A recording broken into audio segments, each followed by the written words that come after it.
Halo Sobat Aviasi Indonesia, sampai sekarang di Pulau Kalimantan hanya ada 5 bandara besar, yaitu Bandara Sultan Haji Muhammad Sulaiman Sepinggan Balikpapan, Bandara Supadio Kuburaya, Bandara Haji Pangeran Temenggung Pranoto Samarinda, Bandara Samsudin Nur Banjarmasin, dan Bandara Cilikriwut Palangkaraya.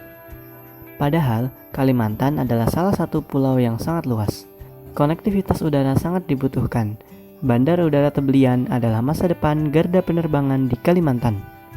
Sesuai dengan Surat Keputusan Menteri Perhubungan Republik Indonesia nomor KP 365 tahun 2015, bandara ini akan difasilitasi single runway 2400 x 45 meter dengan apron seluas 2 x 90 x 210 meter dan dapat didarati pesawat berjenis Boeing 737-800. Atau dengan kata lain, dapat pula ditingkatkan ke dimensi 3000 x 60 meter untuk mengakomodir pesawat berbadan lebar seperti Airbus A350 AWB.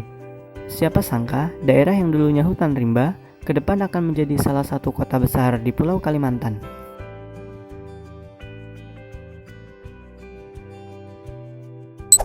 Dengan luas lahan 144 hektar, membuat Bandara Tebelian diproyeksikan menjadi bandara besar.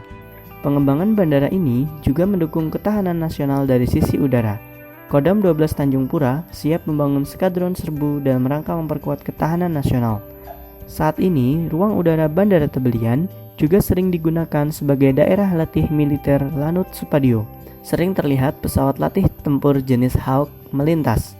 Pesawat latih tempur ini adalah pesawat latih sebelum para penerbang menggunakan pesawat tempur jenis Sukhoi maupun F-16.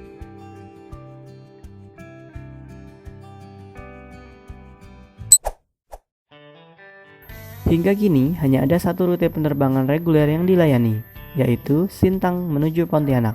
Akhir-akhir ini, banyak petinggi negeri sudah menyambangi Tebelian, mulai dari Menteri Perhubungan, Dirjen Perhubungan Udara, fraksi-fraksi DPR RI, Mendagri, dan banyak lagi orang penting sudah merasakan Bandara Tebelian.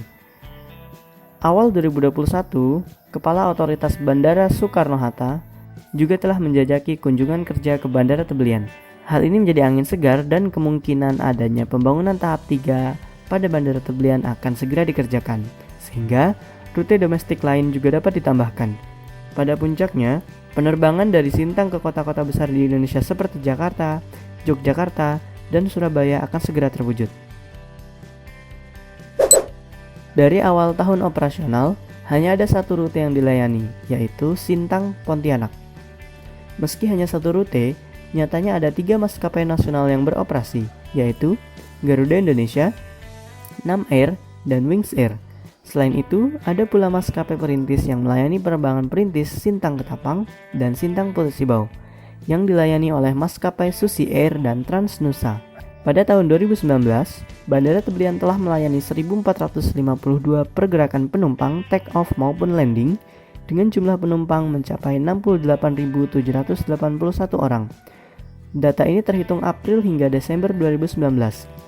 Artinya, setiap hari ada 6 pesawat yang lepas landas dan mendarat di Bandara Tebelian dengan rata-rata 47 penumpang per pesawat yang beroperasi. Angka ini melebihi 50% okupansi keterisian bangku. Bila pembangunan tahap 3 Bandara Tebelian telah selesai dikerjakan, maka rute-rute penerbangan juga dapat ditambah. Sehingga bandara ini bisa menampung mulai dari 500.000 hingga 1 juta pergerakan penumpang setiap tahunnya. Bandara ini benar-benar akan menjadi bandara masa depan di Kalimantan. Selama pandemi COVID-19, industri penerbangan serba terpuruk.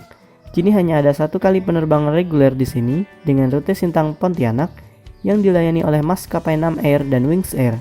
Selain itu, aktivitas kegawat daruratan penanggulangan karhutla oleh tim BNPB serta ruang udara terkadang digunakan untuk latihan terbang para penerbang dari Lanut Supadio. Penambahan panjang landasan pacu kemungkinan segera dikerjakan mengingat lahan yang tersedia masih memadai. Bila memang nantinya aktivitas penerbangan di Bandara Tebelian terus meningkat pasca pandemi dan memungkinkan perluasan baik dari fasilitas sisi udara maupun fasilitas penunjang seperti terminal penumpang, maka Bandara Tebelian juga bisa menjadi pilihan untuk alternatif pendaratan darurat. Seperti saat ini, bila ada masalah dalam penerbangan dari Jakarta menuju Pontianak, pendaratan darurat lebih diarahkan ke bandara di Pulau Sumatera. Semoga Bandara Tebelian dapat segera diselesaikan seluruh tahap pembangunannya, sehingga konektivitas dan kemudahan moda transportasi di Indonesia semakin mudah, maju, berkembang, dan mengedepankan estetika kenyamanan dan keamanan. Salam Sobat Aviasi Indonesia.